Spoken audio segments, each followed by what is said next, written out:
جہاں کھڑا ہوا وہیں پر بیٹھ جاوے. تشریف رکھیں بھائی، بہت قیمتی وقت ہے. عصر کے بعد کی نماز کا وقت بہت قیمتی ہے. بولتے دوستوں بزرگوں، پوری زندگی بہت قیمتی ہے. جو اللہ تعالیٰ نے ہمیں زندگی میں رحمت فرمائی ہے یہی قیمتی ہے. پھر عصر کی نماز کے بعد کا وقت تو اور زیادہ قیمتی ہے.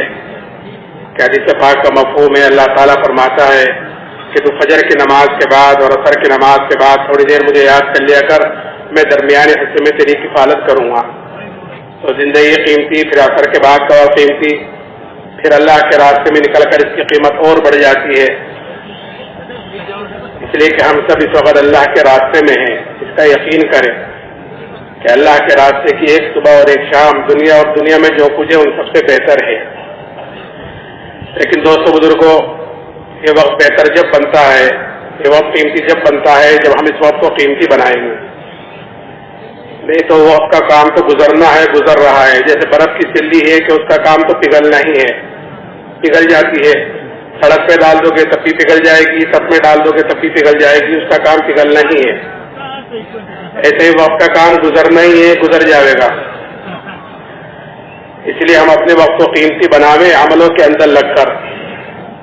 اس لیے کہ اعمال ایک ایسی چیز ہے جو انسان کے ساتھ ہر وقت ساتھ رہتے ہیں اور 100% ساتھ رہتے ہیں. آپ یہاں پر آئے ہوئے ہو، اس وقت آپ کے ساتھ 100% آپ کے اعمال آپ کے ساتھ ہیں. اگر کسی بھائی کا انتقال ہو جائے تو اس کے ساتھ 100% اس کے اعمال اس کے ساتھ جائیں گے. اور اعمال ہی پر انسان کے بننے بگڑنے کا تعلق ہے. عمل سے زندگی بنتی ہے، جنت بھی جہنم بھی. یہ خاکی اپنی فطرت میں نہ نوری ہے نہ ناری ہے کہ انسان کے بننے بگڑنے کا تعلق دنیا کی کسی چیز سے نہیں ہے، بلکہ انسان کے بننے بگڑنے کا تعلق انسان کے اعمال سے ہے.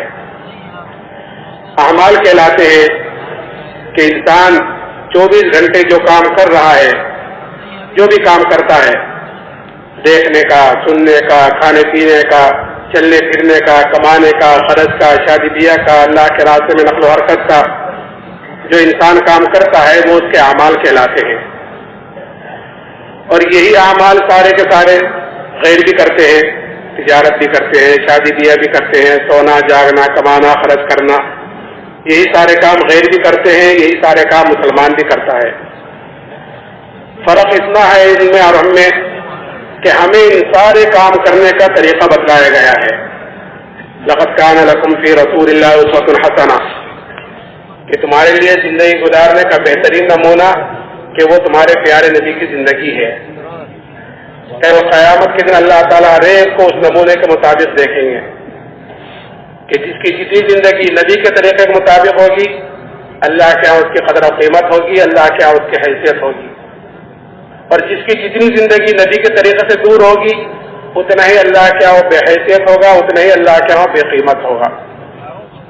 اسی لیے حضور اعظم صلی اللہ علیہ وسلم نے اپنے صحابہ کو مثالیں دے دے کر سمجھایا اپنے عملوں کی طرف سے، تاکہ ہم جہاں ہوں، جس حالت میں ہوں، کہ اپنے عملوں کی طرف سے فکر مند ہوں کہ یہی اعمال ہمارا سرمایہ ہے، اچھے ہوں کہ برے ہوں، اور یہی اعمال آگے تک ساتھ جائیں گے. ایک مرتبہ آپ نے مثال دے کر پوچھا صحابہ سے کہ جانتے ہو تمہاری مثال، تمہارے اہل و عیال کی، مال کی، اعمال کی مثال کیا ہے؟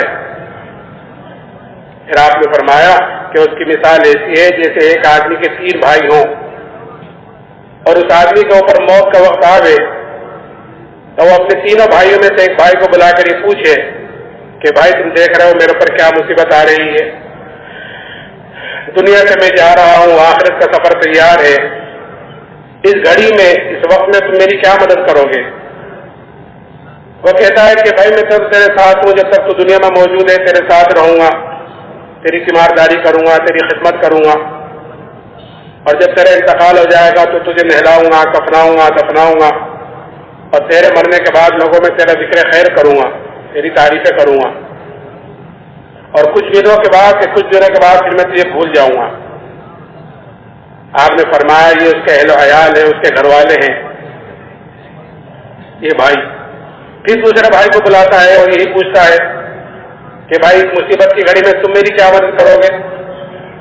وہ کہتا ہے کہ بھائی میرا تیرا واسطہ تو زندگی تک کا ہے، تجھے مجھ سے جتنا نفع اٹھانا ہے، جتنا فائدہ اٹھانا ہے اٹھا لے، کہ جب تیرا انتقال ہو جائے گا تو میں دوسری طرف چلا جاؤں گا، تو دوسری طرف جائے گا، تیرا راستہ دوسری طرف، میرا راستہ دوسری طرف۔ آپ نے فرمایا یہ بھائی اس کا مال ہے جو یہی ساتھ چھوڑ دے گا۔ آپ دیکھو کہ کوئی چیز انسان کے ساتھ نہیں جاتی۔ کفن بھی اس لیے پہنا دیا جاتا ہے کہ انسان اشرف المخلوقات ہے، اس کی بے حرمتی نہ ہو جاوے، اس کی بے پردگی نہ ہو جاوے، نہیں تو قبر میں جا کر وہ بھی سلگڑ کر ختم ہو جائے گا۔ ہر آدمی اپنی قبر سے کل قیامت کے دن ننگا اٹھے گا، جس طرح دنیا میں ننگا آیا ہے اسی طرح ہر آدمی اپنی قبر سے ننگا اٹھے گا۔ آپ نے فرمایا یہ اس کا مال ہے جو یہاں ساتھ چھوڑ دے گا۔ پھر تیسرے بھائی کو بلا کر یہی پوچھتا ہے کہ بھائی اس مصیبت کی گھڑی میں تم میری کیا مدد کرو گے؟ وہ کہتا ہے کہ میں تو تیرے ساتھ ہوں، جب تک تو دنیا میں موجود ہے تیرے ساتھ رہوں گا۔ جب تیرا انتقال ہو جائے گا تو قبر میں پہنچے گا اور وہاں پر منکر نکیر تجھ سے سوال کریں گے تو ان کے سوالوں کا جواب میں دوں گا تیرے طرف سے، اور جب کل کو تیرے نامہ اعمال تلیں گے تو تیرے نامہ اعمال کے ترازو میں بیٹھ جاؤں گا اور خوب کوشش کروں گا اس کو وزنی کرنے کی، اس کو بھاری کرنے کی، اس کو جھکانے کی، اور میں تیرے ساتھ رہوں گا یہاں تک کہ تجھے جنت میں داخل کرا دوں، وہاں تک میں تیرے ساتھ ہی رہوں گا۔ آپ نے فرمایا یہ اس کے اعمال ہیں، اس کی میں بات کر رہا ہوں، یہ اس کے اعمال ہے، یہ بھائی اس کے اعمال ہے۔ پھر آپ نے پوچھا کہ بتلاؤ کون سا بھائی کارآمد ہوا؟ صحابہ نے عرض کیا رسول اللہ پہلے دو تو بیکاری ثابت ہو جو یہی ساتھ چھوڑ دیں گے، کام آنے والا تو یہی ہے جو آخر تک ساتھ نبھائے گا۔ اس لیے میرے محترم بزرگ دوستو، ہمیں اپنے بدن سے نکلنے والے اعمالوں کی طرف سے فکر مند ہونا ہے کہ میرے بدن سے نکلنے والے اعمال کیسے ہیں، اور اعمال کا دار و مدار وہ انسان کے یقین کے ساتھ ہے کہ جیسے اس کے اندر کا یقین ہوگا کہ بدن سے نکلنے والے اعمال اس کے اعتبار سے ہوں گے۔ اس لیے ہمیں بنیادی طور پر سب سے پہلے اپنے اندر کے یقین کو بدلنا ہے۔ یہ اللہ نے دعوت تبلیغ والا جو کام کیا ہے یہ اسی محنت کے لیے ہے کہ ہمارے اندر کا یقین بدلے، یعنی ہمارا ایمان بنے کہ ایمان کہ یہ اللہ نے ہمیں سب سے بڑی نعمت مرحمت فرمائی ہے، سب سے بڑی نعمت۔ انعامات تو اللہ تعالیٰ کے بہت ہیں، بے شمار ہیں، کہ قرآن کہتا ہے کہ وَإِن تَعُدُّوا نِعْمَتَ اللَّهِ لَا تُحْصُوهَا، کہ اللہ تعالیٰ کے انعامات اور احسانات تو اتنے ہیں کہ اگر تم اللہ تعالیٰ کی نعمتوں کو گننا چاہو، شمار کرنا چاہو تو تم اللہ کی نعمتوں کو گن نہیں سکتے، شمار نہیں کر سکتے۔ اتنے انعامات ہمارے اوپر قدم قدم پر، سانس سانس پر اللہ تعالیٰ کی نعمتیں بارش کی طرح ہمارے اوپر اتر رہی ہیں، اور ایسی ایسی نعمتیں ہیں کہ اللہ کی ایک نعمت بڑی نعمت ہوتی ہے لیکن ہمارا دھیان ادھر نہیں جاتا کہ یہ بھی اللہ کی نعمتوں میں سے کوئی نعمت ہے۔ اس لیے کہ آدمی کو ہر چیز کی قدر و قیمت، آدمی کو ہر چیز کی قدر و قیمت کا اندازہ اس وقت ہوتا ہے جو وہ چیز ہاتھ سے نکل جاتی ہے۔ جب تک وہ چیز ہاتھ میں ہوتی ہے اس کی قدر و قیمت کا اندازہ نہیں ہوتا، کہ جب وہ چیز ہاتھ سے نکل جاتی ہے تو پتہ چلتا ہے میں نے کیا کھویا ہے۔ اس لیے جناب رسول اللہ صلی اللہ علیہ وسلم نے فرمایا کہ 5 چیزوں کو غنیمت جانو، یعنی 5 چیزوں کی قدر کرو 5 چیزوں سے پہلے۔ فرمایا کہ جوانی کی قدر کرو بڑھاپے سے پہلے، کہ جوانی آئی ایک مرتبہ چلی گئی اب وہ واپس نہیں آنے والی ہے، کہ جوانی قدر، کہ جوانی کی عبادت اللہ کیا مقبول ہے۔ وہ 7 آدمی جو کل عرش کے سائے کے نیچے ہوں گے ان میں کوئی جوان بھی ہوگا جو جوانی میں اللہ کی عبادت کرتا ہوگا۔ کیوں؟ اس لیے کہ جوانی میں اعضاء بھی قوی ہوتے ہیں، آدمی کے اندر خواہشوں کا بھی زور ہوتا ہے کہ وہ آدمی اپنی خواہش کو قربان کر اپنی جوانی اللہ کی عبادت میں، اس کے دین کو پھیلانے میں، اس کے دین کو سیکھنے میں لگاتا ہے، تو پھر ایسی جوانی کی عبادت اللہ کیا مقبول ہے۔ تو جوانی کی قدر بڑھاپے سے پہلے، اور مالداری کی قدر کر لو تندرستی سے پہلے۔ اللہ نے مال دیا ہے کہ یتیموں پر، بیواؤں پر، دین کو سیکھنے پر، دین کو پھیلانے پر، کہ مالداری کی قدر کے ہاتھ تنگ ہو گئے کہ اب اگر چاہنے کے باوجود بھی صدقہ نہیں کرو گا، کھا رہا ہے۔ تو مالداری کی قدر تندرستی سے پہلے، اور کہ صحت کی قدر کرو بیماری سے پہلے، کہ صحت کی طرف سے لوگ غافل ہیں۔ حضرت علی رضی اللہ تعالیٰ عنہ فرماتے تھے کہ 2 چیزیں اچانک آ جاتی ہیں، اچانک آتی ہیں 2 چیزیں، اللہ حفاظت فرمائے۔ ایک بیماری کہ اچھا خاصا بیٹھا ہوا تھا، کہ فالج ہو گیا، اچھا خاصا بیٹھا ہوا تھا، شوگر ہو گئی، شوگر لو ہو گئی، اور قسم کی چیزیں شروع ہو گئی، اس کا اللہ حفاظت فرمائے. تو بیماری اور دوسرے فقیری، آدمی ایک دم فقیر ہو جاتا ہے، اچھا خاصا اونچا مالدار تھا، اچھا خاصا اونچا کاروبار تھا، کہ حالات آئے، پریشانی آئی کہ اب نیچے ڈاؤن ہوتا چلا گیا. تو فقیری اور بیماری یہ اچانک آ جاتی ہیں. تو صحت کی قدر کرو بیماری سے پہلے، اور خالی اوقات کی قدر کرو مشغولی سے پہلے. خالی اوقات کی قدر کیا ہے؟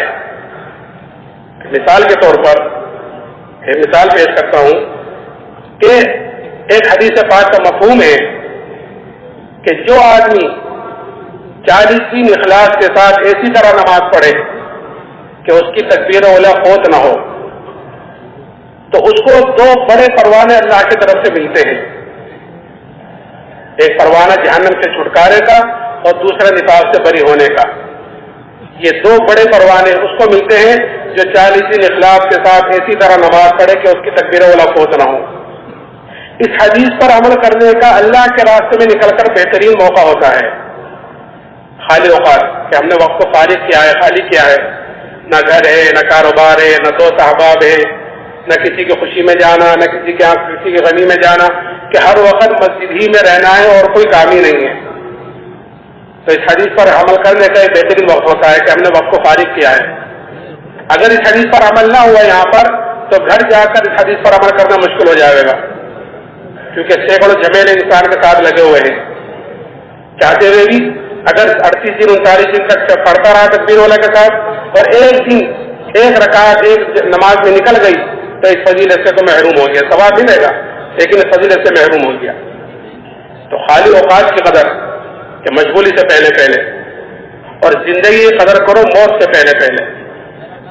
میں عرض کر رہا تھا کہ انعامات اللہ تعالیٰ کے بے شمار ہے، اور پھر دوستوں بزرگوں ہر نعمت کا کل قیامت کے دن ہر آدمی سے سوال بھی ہوگا. خالی ایسا نہیں ہے کہ اللہ تعالیٰ نے ہمیں اسباب دی ہیں، یہ نعمتیں دی ہیں، یہ ہاتھ پیر آنکھ دی ہے اور یہ مال دیا ہے، یہ دنیا ساری دی ہے، اس اللہ کی نعمتیں ہیں. خالی ایسا نہیں ہے کہ ان کو جیسا چاہے جس طرح چاہے جو چاہے استعمال کر آ جائیں، کہ نہیں، کل قیامت کے دن ہر آدمی سے ہر نعمت کے بارے میں سوال کیا جائے گا. ثم لتسألن یومئذ عن النعیم، کہ کل قیامت کے دن تم سے ضرور نعمتوں کے بارے میں پوچھا جائے گا. کہ یہاں تک آیا ہے کہ درخت سے سایہ حاصل کیا ہے، تو درخت سے سایہ حاصل کرنا دھوپ میں، کہ یہ بھی اللہ کی نعمتوں میں سے ایک نعمت ہے کہ اس کے بارے میں بھی سوال ہوگا، ہر نعمت کے بارے میں. اسی لیے جناب رسول اللہ صلی اللہ علیہ وسلم نے پیدائش سے لے کر موت تک ہر موقع کی دعا اور ہر چیز کے استعمال کا طریقہ بتلایا ہے. اگر وہ چیز ہماری جناب رسول اللہ صلی اللہ علیہ وسلم کے طریقے کے مطابق استعمال ہو رہی ہے، جیسے میں نے کہا لقد کان لکم فی رسول اللہ اسوۃ حسنہ، کہ حضور حضرت صلی اللہ علیہ وسلم کا طریقہ وہ ہمارے لیے نمونہ ہے، کہ آپ ہر چیز کا طریقہ بتلایا، یہاں تک کہ بیت الخلاء میں آنے جانے کا بھی طریقہ بتلایا. اور یہاں تک کہ ایک مرتبہ ایک یہودی نے ایک صحابی سے طنز کے طور پر پوچھا، طنز کے طور پر پوچھا کہ تمہارے نبی نے تمہیں استنجا کرنے کا طریقہ بھی بتلایا؟ تو انہوں نے فخر کے طور پر کہا کہ ہاں، ہمارے نبی نے تو ہمیں استنجا کرنے کا بھی طریقہ بتلایا ہے. تو جو چیز ہماری نبی کے طریقے سے میل کھا جائے گی، جو چیز ہماری نبی کے طریقے کے مطابق ہوگی، کہ وہ چیز ہماری چاہے گئی سے گئی چیز کیوں نہ ہو، چھوٹی سے چھوٹی چیز کیوں نہ ہو، اگر نبی کے طریقے کے مطابق ہوگی تو وہ چیز ہماری دین بنے گی. ایک آدمی بیت الخلاء میں جا رہا ہے اور بیت الخلاء میں نبی کے طریقے کے مطابق گیا، نبی کے طریقے کے مطابق نکلا، تو یہ بیت الخلاء میں آنا جانا اس کا دین بنا. ایک آدمی اپنی بیوی کے پاس گیا تو اپنی بیوی کے پاس جانا کہ یہ اس کا دین بنا. آپ نے بات فرمائی تو صحابہ کو تعجب ہوا، کیا رسول اللہ، ایک آدمی اپنی خواہش پوری کرنے کے لیے اپنی بیوی کے پاس جا رہا ہے تو اس پر بھی اجر و ثواب ہے؟ آپ نے فرمایا کہ اگر اپنی خواہش غلط طریقے پر پوری کرتا ہے تو اس پر گناہ ہوتا ہی نہیں ہوتا، کہ جب غلط طریقے پر خواہش پوری کرنے پر گناہ ہو رہا ہے تو صحیح طریقے پر اپنی خواہش پوری کرنے کا اجر و ثواب بھی ہے، یعنی جو طریقہ نبی نے بتلایا. تو اگر ہماری کوئی بھی چیز نبی کے طریقے کے مطابق ہوگی تو چاہے وہ چھوٹی سے چھوٹی چیز کیوں نہ ہو وہ 3 بنے گی. اور اگر ہماری کوئی بڑی سے بڑی چیز، بڑی سے بڑی عبادت، نماز کی کیوں اونچی عبادت کہ آدمی سب سے زیادہ قریب ہوتا ہے نماز میں سجدے کی حالت میں اللہ کے، سب سے زیادہ قریب ہوتا ہے. اور سارے احکامات اللہ نے دنیا میں اتارے حضرت جبرائیل کے ذریعے سے، لیکن جب نماز کا ارادہ فرمایا تو اپنے پاس بلا کر دی ہے ان کی اونچی عبادت. لیکن اگر وہ نماز نبی کے طریقے سے ہٹی ہوئی ہے تو وہ نماز بھی نماز نہیں دے رہی تھی، باوجود ہے کہ اونچی عبادت ہونے کے، باوجود اونچی عبادت ہے، لیکن اگر طریقے سے ہٹی ہوئی ہے تو وہ نماز بھی نماز نہیں دے رہی تھی. حدیث پاک کا مفہوم ہے کہ وہ نماز جس کا وضو، رکوع، سجدہ اچھی طرح نہ کیا گیا ہو. اچھی طرح نہ کیا گیا کیا مطلب؟ یعنی جس طرح نبی نے بتلایا اس طرح نہ کیا ہو. نبی نے فرمایا صلو کما رأیتمونی اصلی، کہ نماز ایسے پڑھو جیسے نماز مجھے پڑھتا دیکھ رہے ہو. آپ نے ایک صحابی کو 3 دفعہ واپس فرمایا کہ جاؤ نماز پڑھو، تم نے نماز نہیں پڑھی، جاؤ نماز پڑھو، تم نے نماز نہیں پڑھی. یعنی جس طریقے پر میں نے بتلایا اس طریقے پر نہیں پڑھی. حدیث میں ہے کہ جس کا وضو، رکوع، سجدہ اچھی طرح نہ کیا گیا ہو جس نماز کا، تو وہ نماز پرانے کپڑے کی طرح لپیٹ کر نمازی کے منہ پر واپس مار دی جاتی ہے، کیونکہ طریقے سے ہٹی ہوئی ہے. اور پھر اتنا ہی نہیں، یہاں تک وہ نماز بددعا دیتی بھی جاتی ہے کہ جیسا تو نے مجھے ضائع اور برباد کیا، اللہ تجھے بھی ایسا ضائع اور برباد کرے. تو میں عرض کر رہا تھا کہ انعامات اللہ تعالیٰ کے بے شمار ہیں، اور پھر ہر نعمت کے استعمال کا طریقہ بتلایا ہے. اگر وہ نعمت اس طریقے پر استعمال ہو رہی ہے تو نعمت کی پکڑ سے بچ جائیں گے. اگر اس طریقے پر استعمال نہیں ہو رہی ہے تو دوست بزرگوں کل قیامت کے دن ہر نعمت پکڑ کا ذریعہ بنے گی. ان السمع والبصر والفؤاد كل اولئک کان عنہ مسئولا، ہر چیز سے سوال ہوگا کہ ہر نعمت کل قیامت کے دن پکڑ کا ذریعہ بنے گی. اس لیے ہم اس چیز کو دیکھیں کہ ہمارے بدن سے نکلنے والے اعمال کیسے ہیں، میں کس طریقے پر اپنی چیزوں کو پورا کر رہا ہوں، میں کہاں دیکھ رہا ہوں، میں کیا سن رہا ہوں، میں کیا کس طرح کما رہا ہوں، میں کہاں خرچ کر رہا ہوں. ان ساری چیزوں کو کل قیامت، اس لیے حدیث میں آتا ہے کہ آدمی کا قدم اپنی جگہ سے نہیں ہٹ سکتا جب تک اس سے 4 سوالوں کے جواب نہ لے لیے جائیں. 4 سوال نہ کر لیے جائیں کہ آدمی کا قدم اپنی جگہ سے نہیں ہٹ سکتا. کہ ایک سوال مجموعی طور پر کہ زندگی کہاں گزار کر آئے ہو، کیسی گزار کر آئے ہو. پھر زندگی کے اندر جزیات ہے، ایک جز کہ جوانی ہے کہ جوانی کہاں گزار کر آئے ہو.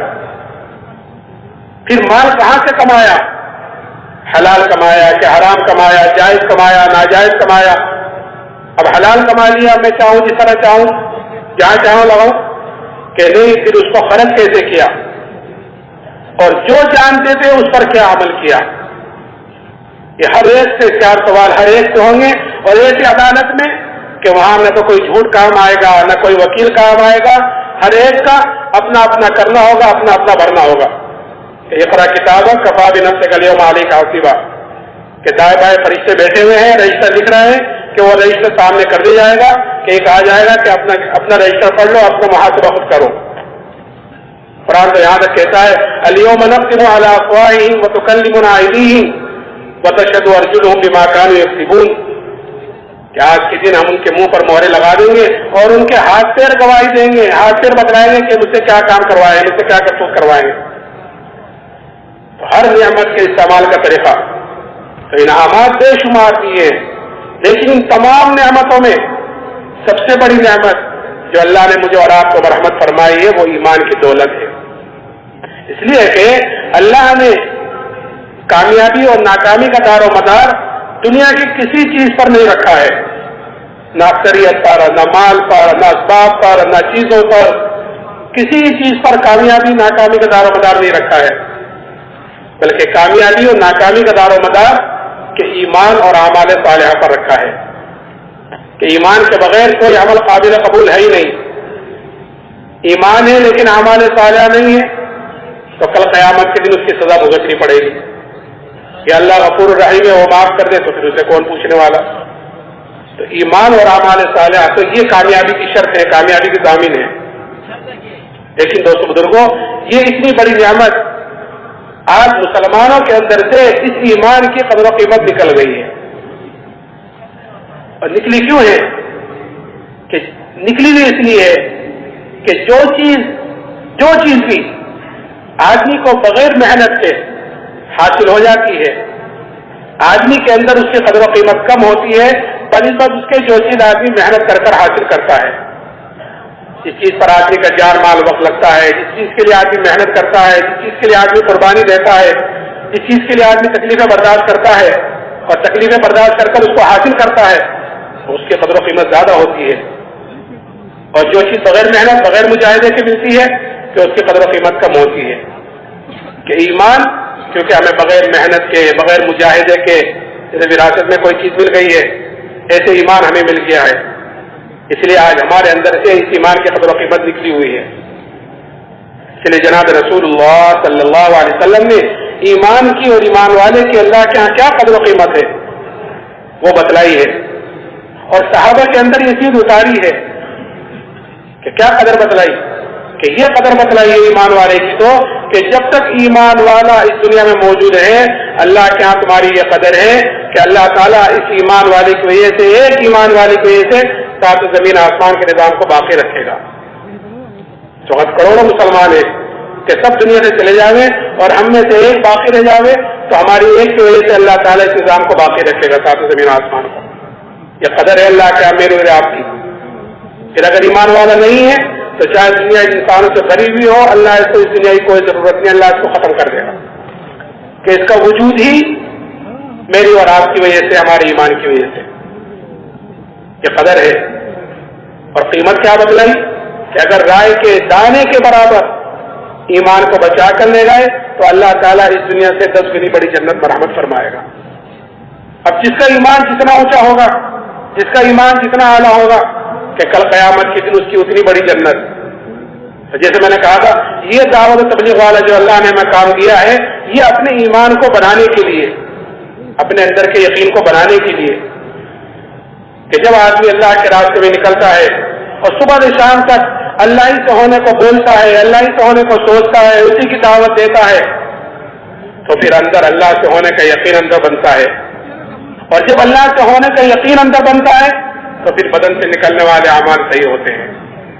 کیونکہ آدمی جو چلتا ہے عمل کے اعتبار سے وہ اندر کی طاقت سے چلتا ہے، ہر چیز اپنے اندر کی طاقت سے چلتی ہے. آدمی اعمال کے اعتبار سے چلتا ہے وہ اندر کی طاقت سے چلے گا کہ جو اندر بنا ہوا ہوگا کہ بدن سے نکلنے والے اعمال اس کو ظاہر کریں گے. مثال کے طور پر ایک آدمی نے محنت کی ہے، محنت کر کر ڈاکٹر بنا ہے. ایک آدمی نے محنت کی ہے، محنت کر کر وکیل بنا ہے. محنت کی ہے، اندر وکالت اتری ہوئی ہے، اندر ڈاکٹری اتری ہوئی ہے اور کوئی نہیں جانتا کہ یہ ڈاکٹر صاحب ہے، یہ وکیل صاحب ہے. لیکن اس کے عمل سے پتہ چلتا ہے کہ یہ ڈاکٹر ہے، اس کے عمل سے پتہ چلے گا یہ وکیل ہے، اس کے عمل سے پتہ چلے گا یہ تاجر ہے. کیونکہ اندر اس کی وہی چیز اتری ہوئی ہے اس لیے بدن سے نکلنے والے اعمال بھی ویسے ہیں. تو اگر ہمارے اندر ایمان بنا ہوا ہوگا، یقین صحیح بنا ہوا ہوگا تو بدن سے نکلنے والے اعمال صحیح ہوں گے تو اس سے پتہ چلے گا یہ آدمی سچا پکا مسلمان ہے، یہ آدمی سچا دیندار ہے. کیوں؟ کیونکہ بدن سے نکلنے والے اعمال اس سے صحیح ہیں. تو یہ ایمان کی قدر و قیمت صحابہ کے اندر حضور اعظم صلی اللہ علیہ وسلم نے اتاری تھی اور صحابہ کے اندر یہ ایمان کی قدر و قیمت ایسی اتری کہ پھر صحابہ نے اس ایمان کے لیے کہ ہر تکلیف کو، ہر مصیبت کو کہ وہ برداشت کیا ہے. حالات آئے ہیں اس ایمان کے لیے جب ایمان قبول کیا ہے، لیکن ان تکلیفوں کو اور مصیبتوں کو برداشت کرتے رہے کیونکہ ایمان کی قدر و قیمت اندر اتری ہوئی تھی. ایک صحابی حضرت خباب بن عرد رضی اللہ تعالیٰ عنہ، ان سے حضرت عمر رضی اللہ تعالیٰ نے پوچھا کہ خباب ان تکالیف کی تفصیل بتلاؤ، وہ حالات بتلاؤ جو حالات تم پر ایمان کی وجہ سے آئے، جو مصیبت جو پریشانی ایمان کی وجہ سے تم پر آئی ہیں، ذرا ان کی تفصیل بتلاؤ. آپ نے فرمایا امیر المومنین آپ ذرا میری کمر دیکھیں. جب کمر دیکھی تو حضرت عمر نے فرمایا کہ خباب ایسی کمر تو کسی کی نہیں دیکھی جیسی تمہاری ہے. تو حضرت خباب نے فرمایا امیر المومنین مجھے تو آگ کے انگاروں پر لٹا کر گھسیٹا جاتا تھا اور میری چربی سے میرا خون سے آگ بجھتی تھی. کہیں کی وجہ سے کہ ایمان کی وجہ سے کہ ایک عورت کے غلام تھے. جب اس کو یہ پتا چلا کہ جناب رسول اللہ صلی اللہ علیہ وسلم سے ملتے ہیں تو سریے کو گرم کر کر اس سے ان کے بدن کو داغ دیتی تھی سزا کے طور پر کہ یہ تو ایمان سے پھر جائے نہیں تو ان تکلیفوں کو برداشت کریں. تو تکلیفوں کو برداشت کرتے رہے لیکن ایمان سے نہیں پھرے. پھر اتنا ہی نہیں, جب فتوحات کا دروازہ کھلا اللہ کی طرف سے, اس لیے کہ ایمان والے کی علامت بتلائی گئی ہے, مومن کی علامت بتلائی گئی کہ مومن ایمان والا جو عمل کرتا ہے, جو بھی عمل کیا ہے اس نے نیک عمل, کہ وہ اس کا بدلہ وہ دنیا میں نہیں چاہتا بلکہ اس کا بدلہ وہ آخرت میں چاہتا ہے. کیونکہ یہاں پتا ہے تو اس کو پتا ہے کہ یہاں جو ملے گا وہ وقتی ملے گا اور تھوڑا ملے گا, کہ آخرت کے اعتبار سے تھوڑا اور وقتی کے موت تک, اور آخرت میں جو ملے گا کہ وہ ہمیشہ کے لیے ملے گا اور دنیا سے بہت زیادہ ملے گا. اس لیے مومن اپنے نیک عمل کا بدلہ دنیا میں نہیں چاہتا. اور مومن جو کام کرتا ہے کہ وہ اپنے اللہ کو راضی کرنے کے لیے, کوئی دیکھ رہا ہے نہیں دیکھ رہا ہے, کوئی خوش ہے نہیں خوش ہے, کہ اس کی پرواہ نہیں ہے کہ میرا اللہ مجھ سے راضی ہو جاوے, میرا اللہ مجھ سے راضی. ساری چیزوں کا اس دار و مدار اسی پر ہے کہ میرا اللہ مجھ سے راضی ہو جائے. اس لیے حضور حضرت صلی اللہ علیہ وسلم نے حضرت ابو ذر رضی اللہ تعالیٰ عنہ سے فرمایا تھا کہ ابو ذر, اللہ کے معاملے میں کسی ملامت کرنے والے کی ملامت کی پرواہ نہ کرنا, کہ زندگی کے جس شعبے میں بھی ہوں اور زندگی میں جو چیز آ رہی ہے اس میں جس کام میں بھی ہوں, کہ اس میں ہم یہ دیکھیں کہ جناب رسول اللہ صلی اللہ علیہ وسلم کا طریقہ کیا تھا, اس پر چلیں. پھر چاہے دنیا کچھ بھی کہتی رہے کہ اس کی پرواہ نہیں, کہ مجھے اللہ نے یہ حکم دیا, ما آتاکم الرسول فخذوہ وما نہاکم عنہ فانتہوا, کہ جو کچھ تمہیں تمہارا نبی دے اسے لے لو اور جس چیز سے وہ روکے اس سے رک جاؤ, جس چیز سے آپ روکے اس سے رک جاؤ. فرمایا کہ اللہ کے معاملے میں کسی ملامت کرنے والے کی ملامت کی پرواہ نہ کرنا. ایک مرتبہ حضرت جی مولانا انعام الحسن صاحب رحمۃ اللہ علیہ انگلینڈ گئے ہوئے تھے. لندن کے ایئرپورٹ پر سنا نماز جماعت سے پڑھنے لگے تو وہاں کے ساتھی آئے اور آ کر کہنے لگے, حضرت آپ یہاں جماعت سے نماز نہ پڑھیں, یہاں کے لوگ ذرا اس کو دیکھ کر اچھا نہیں سمجھیں گے, کیا کہیں گے. تو حضرت نے فرمایا کہ اگر پڑھیں گے نہیں, اگر پڑھیں گے تو لوگ کیا کہیں گے. یہ تو ٹھیک کہ اگر پڑھیں گے تو لوگ کیا کہیں گے, لیکن اگر نہیں پڑھی تو اللہ کیا کہے گا. تو اس کو بھی تو جواب دینا ہے کہ اللہ کے معاملے میں کسی ملامت کرنے والے کی ملامت کی پرواہ نہ کرنا. میں عرض کر رہا تھا کہ پھر جب فتوحات کا دروازہ کھلا اللہ کی طرف سے تو صحابہ اس پر رویا کرتے تھے کہ کہیں ہماری تکلیفوں کا, ہماری مشقتوں کا بدلہ کہیں ہمیں دنیا میں تو نہیں مل رہا ہے, ہم نے تو آخرت کے لیے کیا تھا, آخرت میں کمانے, آخرت میں پانے کے لیے کیا تھا. اس لیے میرے محترم بزرگ دوستوں, جو ایمان اللہ نے صحابہ کو مرحمت فرمایا تھا وہی ایمان اللہ نے مجھے اور آپ کو بھی مرحمت فرمایا ہے. فرق اتنا ہے کہ صحابہ محنت کر کر اپنے ایمان کے اعتبار سے اعلیٰ درجے پر پہنچ گئے تھے, اور ہم نے اس محنت کو چھوڑ دیا, اس لیے ہم ایمان کے اعتبار سے نیچے کمزور درجے پر آ گئے, نیچے درجے پر آ گئے. صحابہ نے تکلیفیں برداشت کی ہیں, اور پھر اتنا ہی نہیں, جو چیز ایمان کے مقابلے پر آئی ہے کہ اس کو قربان کیا ہے. تکلیفیں بھی برداشت کی ہیں, اور ایمان کے مقابلے پر جو کچھ آیا ہے, ایمان کے مقابلے پر آیا ہے کہ اس کو قربان کیا ہے. ایک صحابی حضرت اللہ بن حذافہ رضی اللہ تعالیٰ عنہ, ان کو روم کی فوج نے قید کیا اور قید کر کر ان کو بادشاہ کے سامنے لائے. بادشاہ نے ان کے اوپر نصرانیت کو پیش کیا کہ تم نصرانی ہو جاؤ تو میں آدھی بادشاہ تم کو دے دوں گا. اب یہ صحابی, انہوں نے سوچا ہوگا کہ یہ بادشاہ مجھے کامل ایمان چھوڑنے پر آدھی بادشاہ دینے کو تیار ہے, اور مجھ سے میرے نبی نے کیا کہا کہ اگر رائے کے دانے کے برابر ایمان کو بچا کر لے گئے تو اللہ تعالیٰ اس دنیا سے 10 گنی بڑی جنت دے گا. کہیں دور دور تک بھی مقابلہ نہیں, کہاں رائے کے دانے کے برابر ایمان کو بچانے پر 10 گنی بڑی جنت, اور کہاں کامل پورا ایمان چھوڑنے پر آدھی بادشاہ. تو اسی وقت جواب دیا کہ آدھی بادشاہت نہیں, اگر پوری بادشاہت ہے اور پوری بھی نہیں, عرب کی جتنی بادشاہت ہیں سب کی سب سے, تب بھی میں پلک جھپکنے کے برابر ایمان کو چھوڑنے کو تیار نہیں. اسی وقت جواب دیا. پھر اتنا ہی نہیں کہ چھوڑ دیا کہ نہیں مانا تو جاؤ اپنے گھر, کہ نہیں, دوسری چیز دھمکی دھمکی تو کیا، اصل تو دوستوں بزرگوں اللہ کی طرف سے آزمائشیں آتی ہیں اور حالات آتے ہیں، اور یہ دیکھنے کے لیے آتے ہیں کہ یہ ان حالات میں حالات کا مقابلہ حالات سے کرتا ہے یا حالات کا مقابلہ توبہ استغفار سے اور میرے طرف رجوع کرنے سے کرتا ہے۔ حالات آتے ہیں اور آزمائش کے لیے آتے ہیں۔ الف لام میم حسب الناس ان یترکوا ان یقولوا آمنا وهم لا یفتنون، کہ کیا تم یہ گمان کرتے ہو کہ تم یہ کہہ دو کہ ہم تو ایمان والے ہیں تو تم آزمائی نہیں جاؤ گے؟ نہیں، آزمائش ہوتی ہے، حالات آتے ہیں، اور یہ دیکھنے کے لیے کہ حالات کا مقابلہ حالات سے کرتے ہیں یا حالات کے مقابلے میرے طرف آتے ہیں۔ تو جو ایمان والا ہوتا ہے وہ حالات کا مقابلہ حالات سے نہیں کرتا، بلکہ حالات کا مقابلہ اعمال سے، توبہ استغفار سے کرتا ہے، اللہ کی طرف رجوع کرنے سے کرتا ہے۔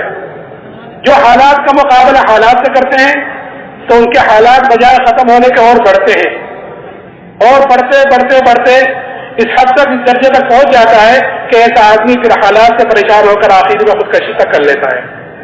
اللہ حفاظت فرمائے، وہ حالات سے متاثر ہوتے ہیں کہ حالات کا مقابلہ حالات سے کر رہے تھے، حالات کا مقابلہ حالات سے نہیں، حالات کا مقابلہ کہ رجوع الی اللہ سے، وَلَنُذِيقَنَّهُم مِّنَ الْعَذَابِ الْأَدْنَىٰ دُونَ الْعَذَابِ الْأَكْبَرِ لَعَلَّهُمْ يَرْجِعُونَ، کہ چھوٹے چھوٹے حالات، چھوٹی چھوٹی مصیبتیں کہ ہم لاتے ہیں بڑے عذاب سے پہلے، تو آخرت کا ہے۔ اللہ حفاظت فرمائے، کیوں؟ لَعَلَّهُمْ يَرْجِعُونَ، تاکہ میرے طرف رجوع کرنے والے بنے۔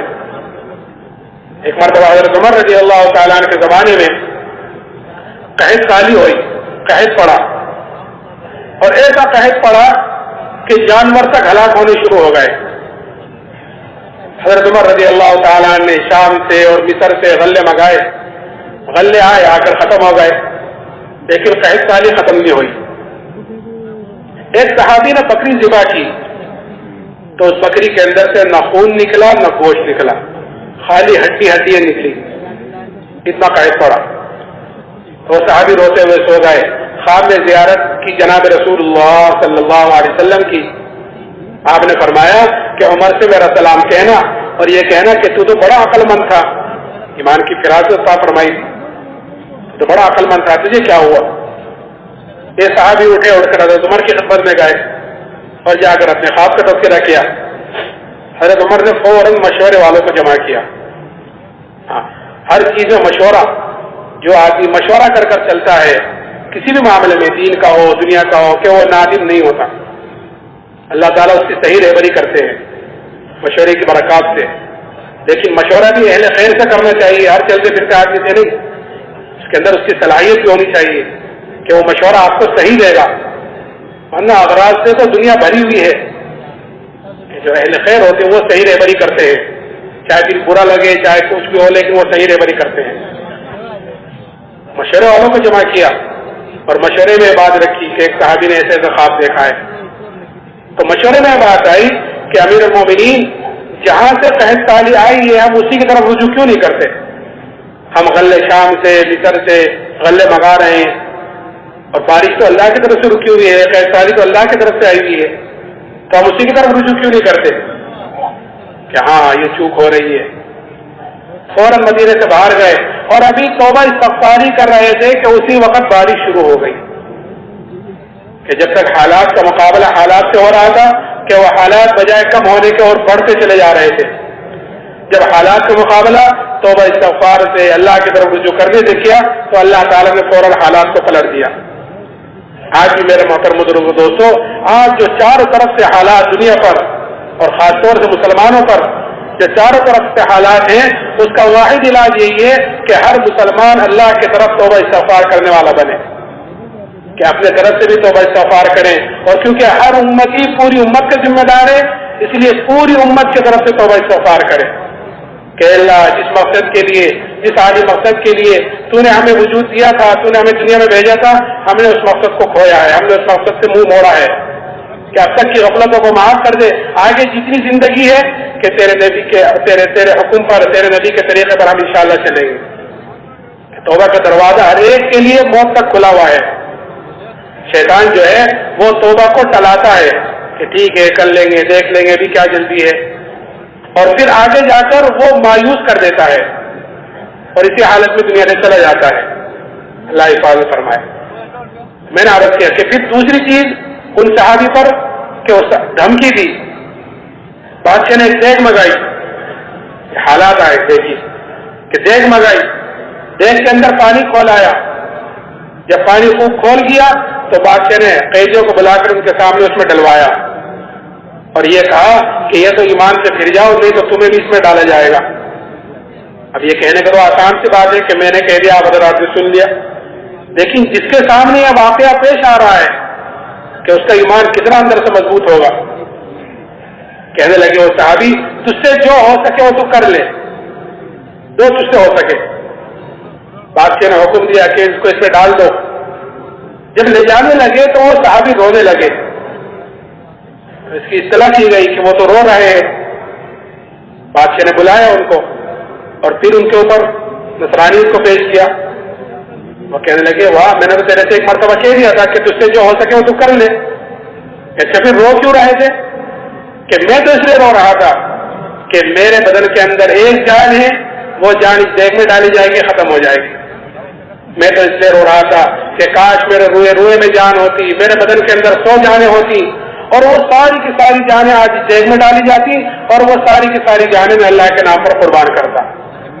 کہ ایک جان کا کیا قربان کرنا، کہ 100 جانیں ہوتی تو آج میں 100 کی 100 میں اللہ کے نام پر قربان کرتا، ایک جان ہونے کی وجہ سے رو رہا ہوں۔ تو یہ جذبہ بنتا ہے دوست بزرگوں دعوت سے، کہ جب آدمی اللہ کی بڑائی کو بولتا ہے، سنتا ہے، سوچتا ہے، اس کی دعوت دیتا ہے تو پھر اللہ سے ہونے کا یقین اندر پیدا ہوتا ہے، پھر اپنی جان مال اللہ کے نام پر لگانے کا جذبہ بھی اندر پیدا ہوتا ہے۔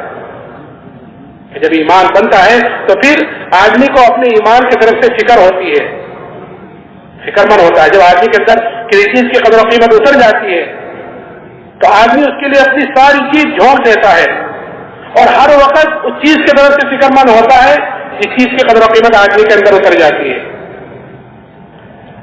اس لیے صحابہ کیونکہ ایمان کی قدر و قیمت اندر اتری ہوئی تھی، اس لیے ایمان کی طرف سے ہر وقت فکر مند رہتے تھے، ہر وقت، اور چھوٹی چھوٹی بات پر اپنے منافق ہونے کا ڈر پیدا ہوتا تھا، چھوٹی چھوٹی چیزوں پر۔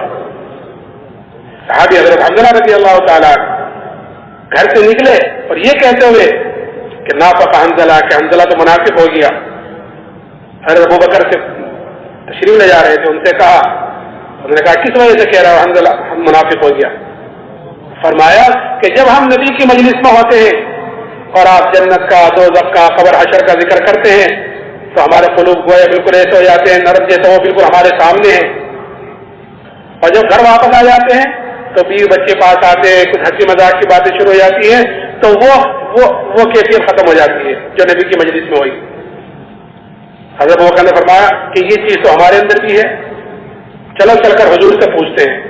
تو اتنی سی بات پر کہ نبی کی مجلس میں کیفیت کچھ اور ہے، گھر آ کر گھر اندر ہی کیفیت کچھ اور ہے، کہ اپنے منافق ہونے کا ڈر پیدا ہو گیا۔ اس لیے میرے محترم بزرگوں دوستوں، ہمیں بھی سب سے پہلے اپنے ایمان کی طرف سے فکر مند ہونا ہے کہ میرا ایمان آیا بڑھ رہا ہے یا گھٹ رہا ہے، اور پھر جیسے میں نے کہا کہ اعمال کا دار و مدار یقین کے ساتھ ہے، کہ اگر اندر کا یقین بنا ہوا ہوگا تو پھر بدن سے نکلنے والے عملوں کی طرف سے فکر مند ہوگا۔ صحابہ کرام رضی اللہ عنہ اجمعین نے جس طرح ایمان کے لیے قربانیاں دی ہیں اور جس طرح ایمان کے لیے تکلیفیں برداشت کی ہیں، ایسے ہی اعمال کی طرف سے بھی فکر مند رہتے تھے۔ جیسے ایمان کی طرف سے فکر مند، ایسے ہی اعمال کی طرف سے بھی فکر مند رہتے تھے، اور جس طرح ایمان کے لیے قربانی دی ہے ایسے ہی عمل کی بھی طرف سے بھی قربانیاں دی ہیں۔ اعمال، کیونکہ میں نے جیسے کہا تھا کہ ایمان اور اعمال صالحہ یہ دو چیزیں کامیابی کے لیے ضامن ہے، شرط ہے، کہ اس لیے ایمان کے ساتھ ساتھ اپنے عملوں کی طرف سے بھی فکر مند کہ میرے بدن سے نکلنے والے اعمال کیسے ہیں۔ ایک صحابی حضرت ابو طلحہ رضی اللہ تعالیٰ ایک مرتبہ اپنے باغ میں نماز پڑھ رہے تھے، گنجان بھرا ہوا باغ، اس میں نماز پڑھ رہے تھے۔ نماز پڑھتے پڑھتے اچانک ایک پرندے پر نگاہ پڑ گئی جو اندر گھس گیا تھا، اور اس کے ساتھ نگاہ گھومنے لگی، ادھر کو پرندہ جاوے ادھر کو نگاہ بھی چلے جاوے۔ تھوڑی دیر میں خیال آیا کہ میں تو نماز پڑھ رہا تھا، کہ جب یہ خیال آیا کہ نماز پڑھ رہا تھا تو یہ بھول گئے کہ کتنے رکعتیں ہوئی، 2 ہوئی کہ 3 ہوئی، بھول گئے۔ سلام پھیر کر فوراً جناب رسول اللہ صلی اللہ علیہ وسلم خدمت میں حاضر ہوئے اور جا کر عرض کیا، یا رسول اللہ یہ پورا کا پورا باغ اللہ کے نام پر صدقہ ہے. کیوں؟ کیونکہ یہ باغ ذریعہ بنا ہے میرے عمل کی خرابی کا. اندر بنا ہوا تھا نا ایمان کہ بدن سے نکلنے والے عملوں کی طرف سے ہی فکر مند کہ عمل خراب ہوا ہے، کہ جس چیز کی وجہ سے عمل خراب ہوا ہے کہ وہ چیز میرے پاس بھی رہے گی. جس چیز کی وجہ سے اللہ کے راستے میں جانے سے پیچھے رہ گئے، کیا رسول اللہ کعب بن مالک، کیا رسول اللہ ان چیزوں کی وجہ سے میں اللہ کے راستے میں جانے سے پیچھے ہوا ہوں، اب یہ چیز میرے پاس بھی رہے گی. فکر اللہ کرے یہ فکر ہمارے اندر بھی پیدا ہو جاوے، کہ ہمارے اندر بھی یہ احساس پیدا ہو جاوے، اپنے دین کی کمزوری کا، اپنے ایمان کی کمزوری کا احساس پیدا ہو جاوے. آدمی کے اندر جب کسی چیز کا احساس پیدا ہو جاتا ہے، کسی بھی چیز کا، تو پھر کسی کو کہنے سننے کی ضرورت نہیں ہوتی، آدمی خود ہی اس کی فکر میں رکھتا ہے. صحابہ کے اندر کہ دینداری اور ایمان کا اور آخرت کا احساس تھا، اس لیے وہ ہر وقت اس فکر میں رہتے تھے. ہمارے اندر دنیا داری کا احساس ہے، اس لیے ہم اس کے اعتبار سے اس فکر میں رہتے ہیں کہ دعوت و تبلیغ والا کام اور یہ اللہ کے راستے میں نکلنا، یہ اجتماعات کا ہونا، یہ اپنی ذمہ داری کا احساس پیدا کرانے کے لیے ہے کہ میں کیوں پیدا کیا گیا ہوں، میں کیوں دنیا میں آیا ہوں. افحسبتم انما خلقناکم عبثا وانکم الینا لا ترجعون، کہ تم یہ گمان کرتے ہو کہ تمہیں یوں ہی بیکار پیدا کیا گیا ہے. کہ نہیں، ہمیں بیکار پیدا نہیں کیا گیا، ہمیں تو ہر ایک کو اللہ نے اپنی عبادت کے لیے پیدا کیا ہے. اور عبادت خالی نماز پڑھنے تک کی عبادت نہیں ہے. آج کل تصور بنا ہوا ہے عبادت کرانے نماز پڑھا ہے، کہ جیسے میں نے کہا تھا عبادت تو اور دین تو ہر وہ عمل بن جائے گا جو عمل ہمارا نبی کے طریقے کے مطابق ہوگا. اس لیے میرا محترم بزرگوں دوستوں، ہمیں دعوت کے ذریعے سے اپنے اندر کے یقین کو بدلنا ہے، دعوت کے ذریعے سے یقین کو بدلنا، اور ذکر کے ذریعے سے اپنے اندر کی غفلت کو ختم کرنا. غفلت بھی ہمارے اندر ہے، اور ایسی غفلتیں ہیں آج ہمارے اندر کہ ایک آدمی اللہ کے گھر میں اللہ کے سامنے کھڑا ہوا ہے اور غافل ہے، یعنی نماز پڑھ رہا ہے اور غافل ہے. کہ کوئی کاروبار میں، کوئی بیوی بچوں میں، کوئی کہیں، کوئی دوست احباب میں، کوئی کہیں گھوم رہا ہے، کوئی کہیں گھوم رہا ہے اور نماز پڑھ رہا ہے. کہ غفلت کہیں کی وجہ سے ہے کیونکہ غیر اللہ کو بولا جا رہا ہے، غیر اللہ کو سوچا جا رہا ہے، غیر اللہ کو سنا جا رہا ہے، تو اس لیے اللہ کے سامنے کھڑے ہو کر بھی غیر اللہ کا دھیان اندر ہے. اس لیے ہمارے بڑے 3 تسبیح صبح کو، 3 تسبیح شام کو دھیان سے جی لگا کر، ایک تسبیح تیسرا کلمے کی سبحان اللہ الحمدللہ لا الہ الا اللہ اللہ اکبر، اور ایک تسبیح درود شریف کی، ایک استغفار کی، یہ 3 تسبیح صبح کو، 3 تسبیح شام کو دھیان سے جی لگا کر باوضو ہو کر قبلے کی طرف منہ کر آدمی اپنے ذکر کو پورا کرے دھیان کے ساتھ. لیکن اللہ کا ذکر اگر غفلت سے بھی لیں گے تو ثواب تو اس پر مل ہی جائے گا. اللہ کا نام لیا ہے کہ ثواب اس پر مل جائے گا، لیکن غفلت اپنی جگہ باقی رہے گی، اور اصل ہے غفلت کا ختم کرنا. اس لیے دھیان سے جی لگا کر جتنا اللہ کا ذکر کریں گے اتنی اندر کی غفلت ختم ہوگی، اللہ کا دھیان آئے گا، اور جتنا اللہ کا دھیان آئے گا اتنا ہی عملوں کے اندر مزہ آئے گا. آج نمازیں ہم غفلتوں سے پڑھ لیتے ہیں اس لیے مزہ نہیں آتا، کہ اللہ کے دھیان کے ساتھ اور وعدوں کے استحضار کے ساتھ جتنے ہم نمازیں پڑھیں گے اور جتنے ہم اعمال کریں گے اتنا ہی اس عمل کے اندر کرنے میں جی لگے گا. آدمی کو جب کسی چیز کا کام کا پتہ چل جاتا ہے کہ میں یہ کام کر رہا ہوں صبح 9 بجے سے لے کر 5 بجے تک مجھے یہ کام کرنا ہے، اس پر مجھے تنخواہ ملے گی، اور اگر اچھے سے اچھا کر گیا تو میری تنخواہ بڑھا دی جائے گی، تو اس کو اس کام میں کرنے میں جی لگتا ہے کہ ساری چیز اس کے لیے برداشت کر لیتا ہے، گرمی ہو سردی ہو ساری چیز، بھوک کو بھی کھانے کو بھی آگے پیچھے کر لیتا ہے، کیونکہ اس کے سامنے ایک چیز ہے، نتیجہ اچھا ہے اس کے سامنے. ایسے ہی ہمارے سامنے اگر اعمال کے وقت اس اعمال کا استحضار، اس پر جو اللہ کی طرف سے ملنے والے وعدے اس کا استحضار اندر ہوگا تو اس عمل کے کرنے میں جی لگے گا. کہ میں ایک مرتبہ سبحان اللہ کہہ رہا ہوں تو مجھے اللہ کی طرف سے کیا مل رہا ہے، میں نوافل کا اہتمام کر رہا ہوں تو کیا مل رہا ہے، میں قرآن پاک کی تلاوت کر رہا ہوں تو مجھے کیا مل رہا ہے. جتنا اس استحضار کے ساتھ ہم اعمالوں کو کریں گے تو ان عملوں کے اندر جی لگے گا اور مزہ آئے گا، اور اس اعمال کے اوپر استقامت ہوگی. آج عملوں کی طرف سے آج عملوں میں استقامت بھی نہیں ہے، آج کیا کل چھوٹ گیا، کل کیا پرسوں چھوٹ گیا، کیا نہیں کیا. اس عمل پر ثواب مل جائے گا لیکن روحانی اعتبار سے جو آدمی کو ترقی ہوتی ہے وہ عمل کی پابندی سے ہوتی ہے. روزانہ قرآن کی تلاوت، روزانہ ذکر، روزانہ کام، کہ جتنا روزانہ پابندی کے ساتھ کرے گا اتنے وہ عمل روحانی اعتبار سے ترقی دے گا. تو انشاءاللہ کریں گے. اب تھوڑا تو باقی ہے جن بھائیوں کی جیب میں تسبیح ہے